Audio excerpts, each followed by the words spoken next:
Mesdames, Mesdemoiselles, Messieurs, chers amis, chers internautes, permettez-moi d'abord de vous remercier pour ces 5 premières minutes d'écoute que vous m'accordez aujourd'hui. Il me faut donc commencer par me présenter. Eh bien voilà, ça va être très simple. Mon petit nom est Daniel. Et tout comme vous, je ne suis qu'un simple humain. Un humain qui, croyez-moi, n'a pas le gros coup. Je ne me prends ni pour un être éclairé, ni pour un prophète, ni pour un médium, ni pour un écrivain. Je ne suis qu'un transcripteur, un simple interface entre le monde des esprits et celui des humains. Je suis un technicien, un homme qui un jour s'est vu dicter un livre à transmettre à l'humanité tout entière pour qu'elle sorte enfin des problèmes qu'elle vit. Quels problèmes?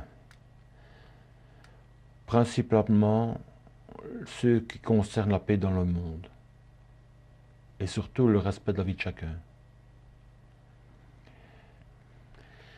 Jusqu'à l'âge de 45 ans, j'ai presque exclusivement passé ma vie dans le domaine de la technique. Un domaine qui a ses lois. Un jour, je me suis éveillé à d'autres réalités que sont celles de la vie terrestre. Je me suis tourné vers le domaine céleste. Je me suis dit que ce domaine devait avoir certainement lui aussi ses lois. À mes yeux, et pour ceux que j'en connaissais à l'époque, pour moi, ces lois ressemblaient plus à des parodies qu'à des réalités célestes. Je me suis dit que si l'au-delà devait exister, il devait exister au présent. Je devais donc pouvoir parvenir à le joindre, puisque les Égyptiens de la Grande Égypte y étaient parvenus en d'autres temps. C'est alors que je me suis fixé un objectif, le faire parler. Il me fallait donc faire parler l'au-delà. Lui seul devait pouvoir me renseigner en direct sur ce qu'est la vie céleste et sur ce qu'est l'autre monde. Pour ce faire, il fallait d'abord que je parvienne à le joindre.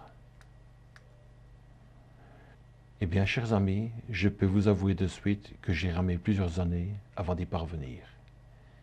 Et c'est dans mes recherches que j'ai compris la vraie dimension des mots ténacité et acharnement. Et j'ai de la chance, je n'en sais rien, je l'ignore. Et j'ai été aidé. Si oui, je l'ai été par l'autre monde. Néanmoins, un jour, j'ai fini par comprendre que le dialogue des esprits devait ressembler à ce dialogue de sourds qu'utilisent les humains ici-bas et qu'on appelle la télépathie. Mais cette fois, il me fallait comprendre comment fonctionnait la télépathie et quelle était son onde porteuse. J'ai trouvé ma réponse. Il s'agit d'un dialogue de sourds, un dialogue d'esprit. Son fonctionnement est relativement simple. La télépathie est une transmission de pensée. Elle fonctionne à peu de choses près comme fonctionne le dialogue entre les humains, où, pour dialoguer, chacun doit d'abord savoir écouter parler l'autre. C'est-à-dire qu'à tour de rôle, lorsque l'un prend la parole, l'autre se tait pour l'entendre. L'écoute céleste fonctionne de la même façon. Et je vous l'explique en 2 mots. Comme il s'agit d'une transmission de pensée, puisque les esprits n'ont pas de corde vocale, c'est donc en esprit qu'il faut dialoguer avec eux. C'est donc à celui qui écoute d'arrêter de penser, pour que celui qui émet sa propre pensée parvienne à pénétrer celle de l'autre, et fasse ainsi passer quelques mots dans la tête, dirons-nous, dans la tête, si je peux m'exprimer de la sorte. Lorsque plusieurs mots sont passés, si celui qui les a captés sait encore les reproduire, il découvrira une phrase, puis 2,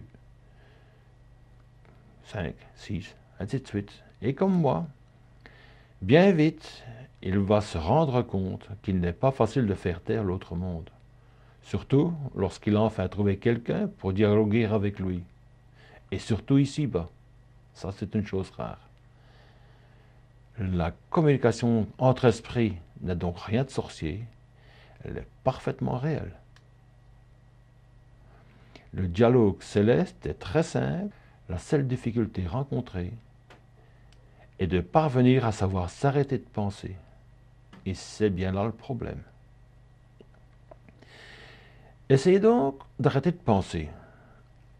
Essayez d'arrêter de penser ne fût-ce qu'une minute, ne fût-ce que 30 secondes, ne fût-ce que 10 secondes. Essayez d'arrêter de penser alors que vous êtes enfermé dans votre carapace d'humain et que vous subissez ces 5 sens. Alors une petite confidence, pour ceux qui voudraient tenter leur chance, je les rassure de suite, le mode d'emploi est clairement expliqué dans notre livre. Il commence à la page 84. Pour aujourd'hui, retenez simplement ceci. Le jour où vous chercherez à dialoguer avec, par exemple, un de vos amis qui serait passé à l'autre monde, ce sera à vous de savoir faire taire vos 5 sens, si vous tenez à le joindre. Et si maintenant, nous comparions un peu les deux mondes, le monde terrestre et le monde céleste, le monde des esprits incarnés et celui des esprits désincarnés, c'est-à-dire le monde des esprits vivant dans l'astral. Si on les compare, je dirais que sur Terre, on n'entend que des bruits d'humains, c'est-à-dire des bruits, des sons, des paroles, sans entendre aucune pensée. Alors que dans l'autre monde, il n'y a que des gazouillis de pensée. Et tout le monde peut s'écouter parler. Le monde céleste vous épie. Le monde céleste vous regarde comme le fait le monde des étoiles. Dans le monde des étoiles, chacune d'elles peut dialoguer avec n'importe quelle autre. Toutes se regardent et toutes peuvent se parler. Dans l'astral, c'est-à-dire dans le monde des esprits, il en va juste de même. Et maintenant, je vous pose une petite question. À votre avis, comment dans l'autre monde peut-on savoir si celui à qui on s'adresse va se mettre à votre écoute? Je reprends ma question. Comment savoir dans l'autre monde si celui à qui on s'adresse va se mettre à votre écoute?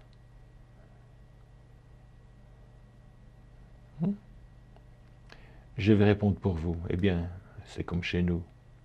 Dans l'autre monde, celui qui se met à votre écoute s'arrête de penser et son propre gazouillis, c'est automatiquement. Il n'y a donc ni miracle ni sorcellerie. L'impossible est parfaitement possible et l'écoute céleste est une merveille qui fonctionne. Et maintenant que j'ai percé le mur du silence, maintenant que la porte est grande ouverte, dites-vous bien que je ne l'ai pas percée que pour moi seul. C'est aussi à vous de savoir en profiter. Voici donc qui résume, je pense, le mystère de la transmission de pensée. Un mystère qui n'en sera bientôt plus un pour personne, pour autant que chacun lise notre livre. Si maintenant vous émettez un doute sur la véracité de mes dires, c'est très simple. Lisez notre livre, lisez ce livre que mon ami Jacques Demelay et son équipe m'ont dicté, et vous aurez vite fait de comprendre que ce qui s'y trouve écrit ne peut que m'avoir été communiqué que par des sages de l'autre monde. Je terminerai mon exposé par un petit conseil bien amical. Surtout, ne restez pas sur votre faim de connaître ce que sont les réalités célestes. Vous n'en seriez que trop perdant. Au nom de toute notre équipe, je tiens à vous remercier pour votre écoute et je vous dis à tout de suite pour la prochaine vidéo. Restez là.